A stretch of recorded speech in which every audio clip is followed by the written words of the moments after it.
High বন্ধুরা, welcome back to new another blog. আর আজকে তোমার সন্ধ্যাবেলায় ব্লগটা শুরু করলাম। আর বিকেল থেকে সত্যি কথা বলতে বৃষ্টিতে ভরা ছিল। আর এখন আমার একটু কাজ আছে, আমি একটু বেরোবো। আর এইদিকে তোমার দেখতে পাচ্ছি যে ম্যাডাম চুল বাঁধছে, চুলের বিনুনি করছে। হ্যাঁ, কী ব্যাপার, কী হয়েছে? হ্যাঁ, এত ঘামছো কেন? গরম লাগছে তাই ঘামছি। কমন ব্যাপার, কমন বুঝতে পারছো না যে গরম তাই ঘামছি? কমন ব্যাপার আনকমন করে নাকি? না, তুমি যে বললে যে তোমার কি আছে বাইরে কাজ, তো যাও কাজটা করো। কি দেখাচ্ছ? হ্যাঁ, আমার তো কাজ আছে।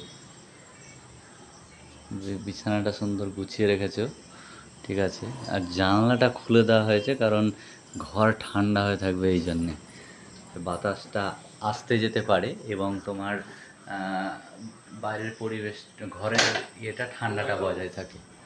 হ্যাঁ, আর জানলা দিয়ে কেউ একজন বাবাকে ডাকলো, আমি বাবাকে গিয়ে বলে দিই যে বাবা তোমাকে ডাকছে। হ্যাঁ, আর এই যে এদিকে বাবা এখন মোবাইলে খবর দেখছে। বাবা যাও, বাইরে কে ডাকছে তোমাকে,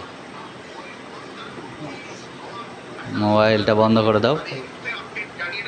হ্যাঁ, আর এখানে মা মা কী করছো? মাকে দেখতে পাচ্ছে যে নাতির কাছে, নাতিকে দোল দিচ্ছে, বসে আছে, তাই তো? আজকে মায়ের একাদশী, চিরুনি। হ্যাঁ, না খাওয়াটা দিয়ে গেল। হ্যাঁ, যাবো। আর বাবা চলে গেল বাইরে, আর মাকে দেখতেই পেলে ওই যে নাতিকে নিয়ে বসে বসে দোল দিচ্ছে বাইরেটা। আর এই জায়গাটাই যেহেতু ফাঁকা চারিদিকটা, এই জায়গাটা আমাদের ঠান্ডা হয়ে থাকে, যার জন্য এই জায়গাটা ঘরের চাইতে অনেকটাই ভালো। এর অ্যাটমসফিয়ারটা বেশ ঠান্ডা ঠান্ডা একটা ভাব থাকে। হ্যাঁ, আর কি করছো তুমি? টেবিলটা দেখেছো অগোছালো হয়ে আছে। পরীক্ষা দিয়ে তো এসছিলা, তারপরে ব্যাগটা এরকমই আছে, ব্যাগটার আর গতি হয়নি, হবেও না মনে হচ্ছে। ব্যাগ দেখে তোমার আর পড়াশোনা হবে না। আর যাই হোক, এত এত ব্যস্ত উনি। হ্যাঁ, এই যে কোশ্চেনগুলো দেখায়নি, এই যে হিস্ট্রি কোশ্চেন। এটা এখনকার কোশ্চেন নাকি? ও, এটা আগের কোশ্চেন। হ্যাঁ, তো তোমার ইন্টারনালে তো বইগুলো পড়ো, বইগুলো যে কিনেছো, বইগুলো কি শুধুই কিনে দেখার জন্য নাকি? হ্যাঁ, বইগুলো কিনে দিয়েছি শুধু মুখটা দেখে পরীক্ষাটা দিতে যাবো, ওই জন্য ব্যাপার স্যাপার তো ওই রকমই। হ্যাঁ, বই কেন কেন কেন কেন কেন হ্যাঁ, কিন্তু বই কিনে দেওয়ার পরে এই দেখো বইয়ের স্থান এইখানে, আর উনি ওনার মতো কাজ করবেন, মোবাইল দেখবে, সেও ভালো। কি ওষুধ? আর হ্যাঁ, এই যে ওষুধ, কিছু হলে পরে যদি ওষুধ এনে দিই, মা একটা এনে দিয়েছিল একটা ওষুধ, একটা সিরাপ, যে খেলে পরে ডাইজেস্ট ভালো হবে। ও বাবু কত 5-6 চিপি খেয়েছে, তারপর ওষুধের জায়গায় পড়ে আছে। আরে ওটা গ্যাসের জন্যে, হ্যাঁ, ডাইজেস্ট ভালো হয় না তোমার, তার জন্যে ওই ওষুধটা। তো ওষুধ খেতে খুবই ভালোবাসে, ওই জন্য প্যাকেট ভর্তি আছে। হ্যাঁ হ্যাঁ হ্যাঁ হ্যাঁ, ওই জন্যে। কি কাজ এখন? হ্যাঁ, আমার কাজ আর কি কিছু না, এখন কাজ রুটি ভাজা হয়ে গেছে, কমপ্লিট। এখন ওই ঘর গোছানো আছে, শুধু টেবিলটা অগোছালো হয়েছিল, সেটা গোছিয়ে নিলাম। এখন কি, এখন একটু পড়বে না মোবাইল দেখবে? না, মোবাইল ওই জন্য তো বাইরে রেখে এসেছি না। তোমার মোবাইলটা বাবা একটু দেখছে। অ্যাকচুয়ালি বাবার কোনো পার্সোনাল মোবাইল নয়, বাবার ছোট নোকিয়া ফোনগুলো ইউজ করে। আর সন্ধ্যাবেলায় খবর দেখার জন্যে টিভিতে খবর দেখে, কিন্তু বাবার একটু মোবাইল দেখার নেশা হয়েছে।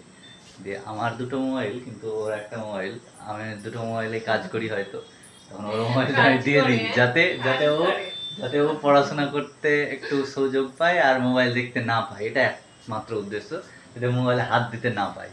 সে কারণে আমি দিয়েছি বাবাকে, কিন্তু বাবাকে একজন ডাকলো, জন্য বাবা চলে গেল। যাও যাও মোবাইল দেখো, যাও। ও আজকে পড়তে বসতে বসছি আর তুমি বলছো মোবাইল দেখতে? বাহ, হ্যাঁ হ্যাঁ, যাও যাও। তুমি তো মাস্টার ভালো। হ্যাঁ তুমি মাস্টার, তুমি পড়তে বসাবে। তাহলে এ নাও এখান থেকে শর্ট কোশ্চেন যে কোনো, তুমি দুটোই করবো? দুটোর মধ্যে যে কোনো তুমি যেটা পড়বে, যে কোনো শর্ট কোশ্চেন, যে কোনো 5খানা, কি করবো? 2 নম্বরের 5খানা প্রশ্ন মুখস্থ করো, আমি এসে ধরবো। হ্যাঁ 30 মিনিট পরে আমি আসছি। মনে থাকবে না? হ্যাঁ হ্যাঁ, দুটো হবে। কেন কেন মনে থাকবে না? দুটো পারবো, 5টা পারবো না। পারতে হবে, তুমি ট্রাই করো। ঠিক আছে, ট্রাই করছি। কেন পারবে না? হবে না বোধহয়। চেষ্টা করলেই পারবে। হ্যাঁ চেষ্টা করলে সব হয়, কিন্তু কি জানি, তবে ট্রাই করছি, চেষ্টা করছি আমি। আচ্ছা যাই হোক, তার সাথে আমি আমার কাজটা করে আসছি। হ্যাঁ যে তোমার সাথে তুমি দেখা। তোমার কাজটা করে এসো, আমি ততক্ষণে আমার কাজটা করি। আচ্ছা আর ঠিক তোমাকে বললাম ফ্যানটা অন করতে, ফ্যানটা অন করতে। হ্যাঁ, ফ্যানটা আমি অন করে দিচ্ছি। এই যে ফ্যান ফুল স্পিড।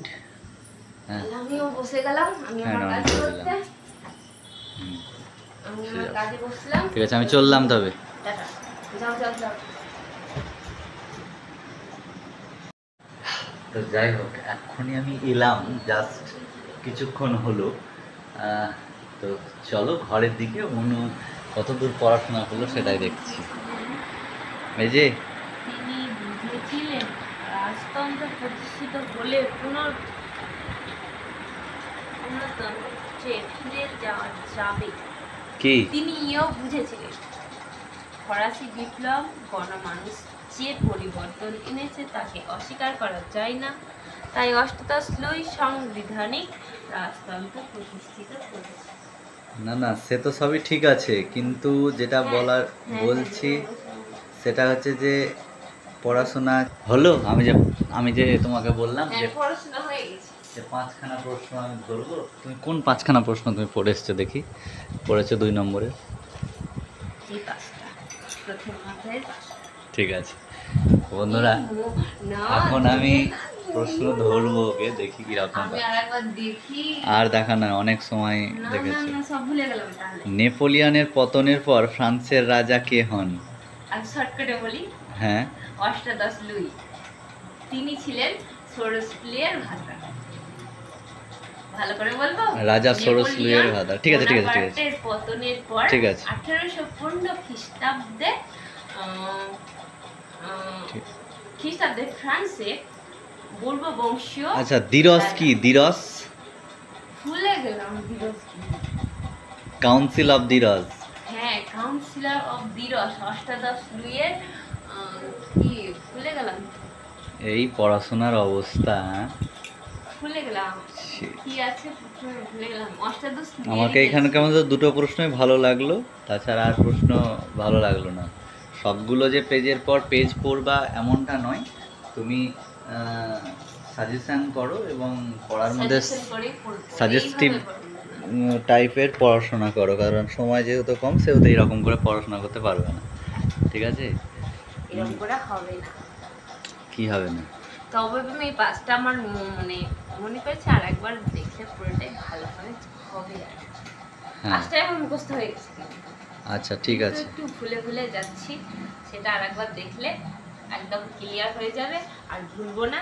একদম পরীক্ষার খাতায় পড়লে একদম চট করে লিখে দেবো। আচ্ছা ঠিক আছে।